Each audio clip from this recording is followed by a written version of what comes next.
Hello and welcome back to the channel. Today we're going to be building or assembling a timber above ground fish pond using just a spirit level and a rubber mallet. These are the only two tools you're going to need if you want to assemble one of these kits. The kit comes in like a kind of Lego or Meccano style kit with pre-drilled holes, and it's assembled using plastic dowels. So stick around to the end when I'll tell you exactly how much this kit costs and why I chose it. So let's go and get on with the build.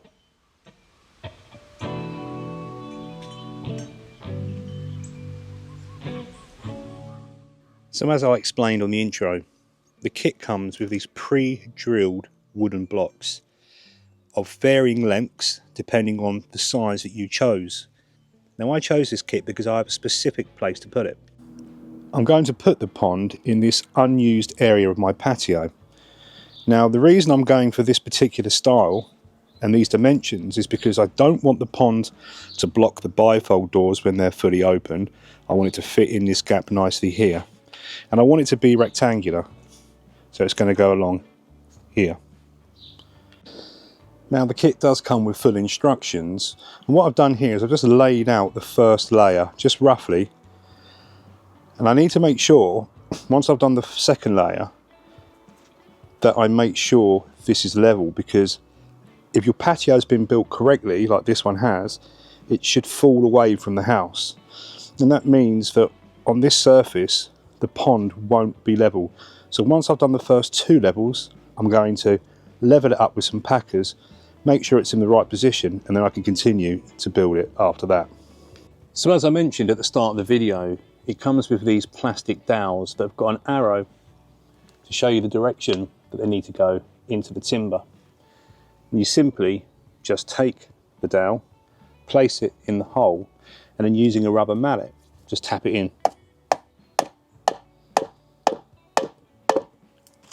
until it's flush. Simple as that.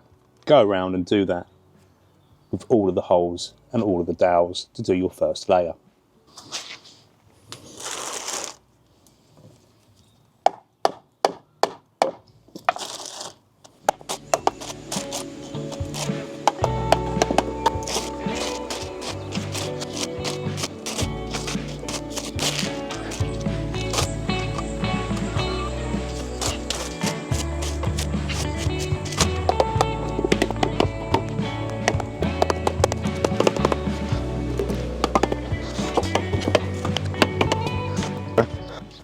And don't worry if you make a mistake. If you need to remove any of these dowels, it does come with a tool in the kit which slots in to the centre of the dowel, and then you can just twist it anti-clockwise to remove the plastic dowel.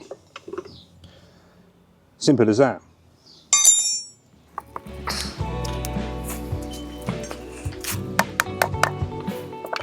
And there you can see the first set of dowels have been installed flush with the first level of timber. Now it's time to install the next layer. So that's my first layer down. However, I've made a mistake, and this is why you should always read the instructions. I'm a man and I think I don't need to, but I do. Because this end piece, or one of these end pieces, should actually be put together with two of the shorter sections. And also I should only have 3 dowels in the corners, and at the moment I've got 6 there and 6 there. So I need to go ahead, remove some of them, change the blocks around and get it right.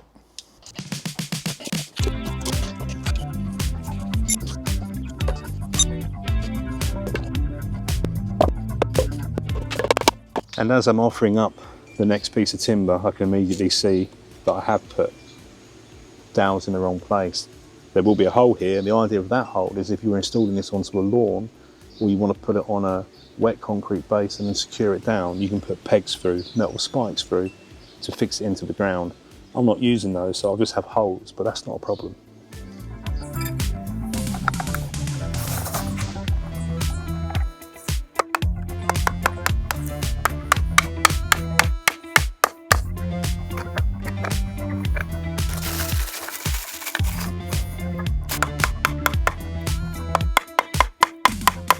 Now I am finding the dowels take a little bit of persuasion to get into the holes. You do have to sort of knock the wood around a little bit, but once they're going in, they're really solid. So we'll go around now, finish the first layer, we'll come back and we'll start leveling it off.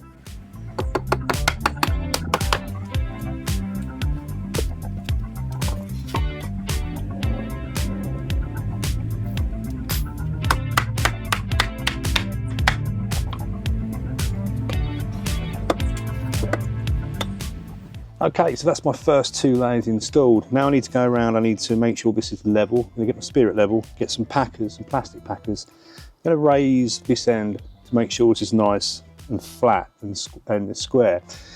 The reason being that when I fill it full of water, if this isn't level, the water in the pond is gonna do that against the liner. That's gonna really annoy me and it's not gonna look very good. So spirit level and some packers will get this leveled up now.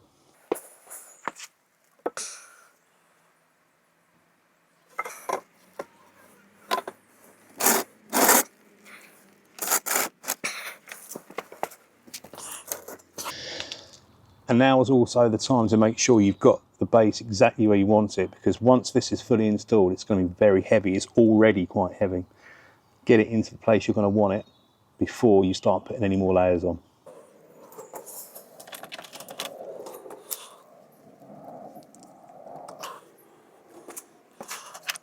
And I'm just using a range of assorted packers, window packers that I bought off Amazon. I'll put a link in the description box below for you if you want to buy some yourself.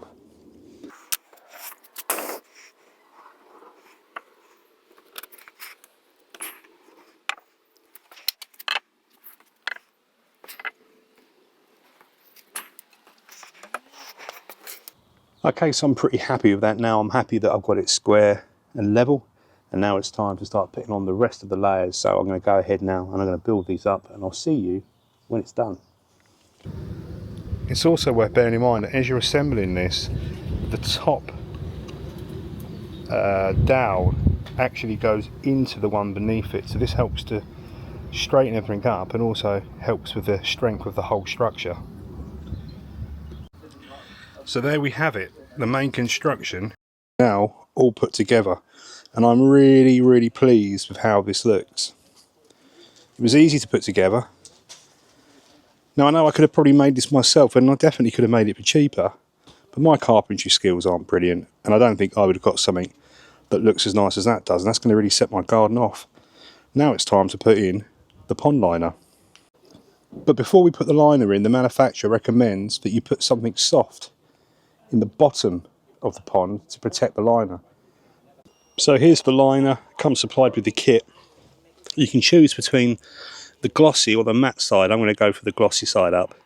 I've left it out in the sun for a little while just to get so it's a bit warm, so as I move it around I don't risk ripping it or tearing it and making any holes in it. Okay, so I've now just offered my liner up roughly to the shape of the pond, and I'm getting ready with my final fixing dowels. These are slightly different than the other ones. They've got shorter tops to them. It's where the trim, the wood trim, is going to go around the top.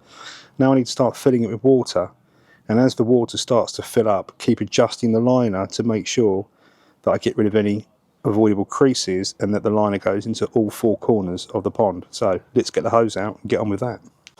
All right, let's get filling.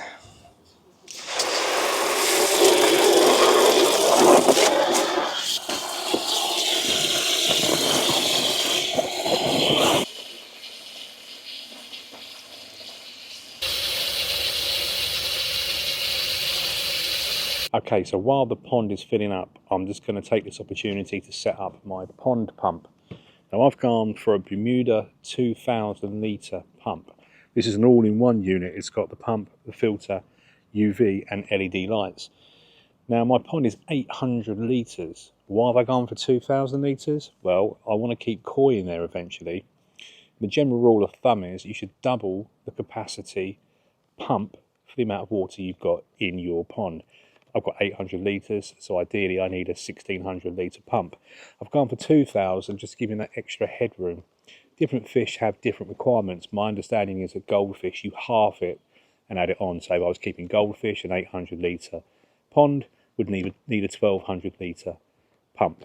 I've gone for 2,000, as I say, just to give me that extra headroom. So I'm going to go and get this set up whilst the pond's filling up. Okay, so the pond's almost full up now. I've got my pump installed. Now it's time to go around with a utility knife, cut off the excess for the liner, and then go around making small incisions in the remaining holes in the top, there and there, and putting the last dowels in before we put the cap on here to finish off. So time to start cutting off this liner. So I jumped the gun a bit here. I was just about to start cutting the liner, and then I realised I need to put the dowels in first. If I don't do that, the liner is going to move in. There's a risk of it not being secured enough. So I need to go around and install the dowels. Now to do that, we take the shorter dowels. I've already done a couple here. We just make an incision where the holes are for the dowels. Say for example here, cut in there, and then just hammer in the dowel to secure the liner. So I'm going to go around now and I'm going to do all of those as well. Okay, I thought I was recording actually, but I didn't press record when I cut the liner off. I've left the back part hanging down deliberately to protect the timber, because in the future, if I need to paint or retreat this timber, I probably won't be able to get to the back. So I'm leaving the liner there to add extra protection to it and hopefully prolong its life. Right, that's it then. Now it's just time to put the corner metal brackets in and then put the top trim on, and we're all done.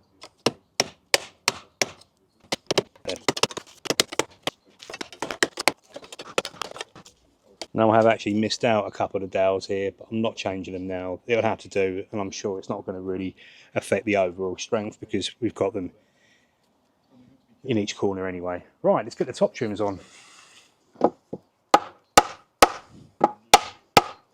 I'm just going to offer these up to make sure I've got them in roughly the right place before I secure them anymore. Yeah. Get them roughly in place before I finish securing them with the supplied extra block.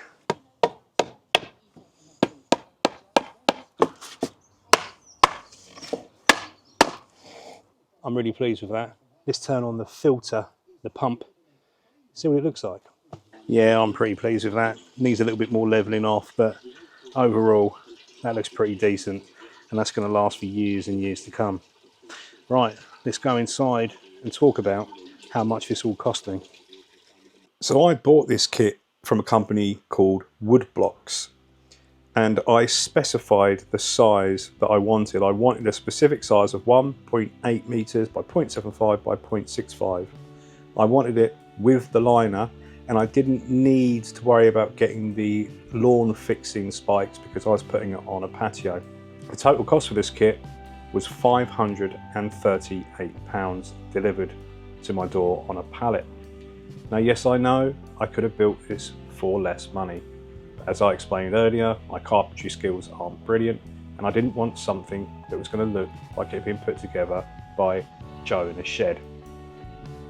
In addition to buying the kit, the liner of which was included as I've mentioned already, I also bought the pump, which was an additional £179, and also I've bought some dechlorination liquid and some bacteria growth for the filter at an additional £20, which I'll be putting in later on, and then leaving the pond 2 weeks before I think about getting any fish in it. So as always, thanks for watching. I hope you found this video helpful and of interest. If you liked it, then please give me a thumbs up.